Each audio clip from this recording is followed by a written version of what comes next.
পানী মেটেকা কেঁচা সামগ্ৰী হিচাপে লৈ জৈৱ সাৰ প্ৰস্তুত কৰা হয়। পানী মেটেকাৰ পৰা সাৰৰ উৎপাদন কেনেদৰে কৰা হয় তাৰে কিছু তথ্য এই প্ৰতিবেদনৰ জৰিয়তে।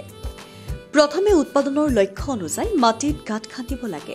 গাঁত খন্দাৰ নিৰ্দিষ্ট হিচাপ জিলা কৃষি বিষয়াৰ সহায়ত কৰিলে ভাল হয়। গাঁতবোৰ পকী কৰি ললে কেঁচু সংৰক্ষণৰ সুবিধা হয়। পানী মেটেকাবোৰ সংগ্ৰহ কৰি সৰু সৰুকৈ কাটি ল'ব লাগে আৰু মাটিৰ লগত সমভাৱে মিহলি কৰি ল'ব লাগে। গাঁতবোৰত মিশ্ৰণবোৰ সোমাই দি উন্নত জাতৰ কেঁচু এৰি দিব লাগে।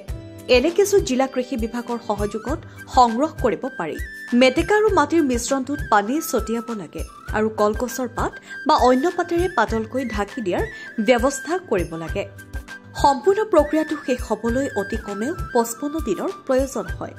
এই কেঁচু সাৰ বা জৈৱ সাৰ ৰবি শস্য, ফল মূলৰ খেতি অথবা ফুলৰ খেতি আদিতো ব্যৱহাৰ কৰি শস্যৰ উৎপাদন 15 পৰা 25% বৃদ্ধি কৰিব পাৰি।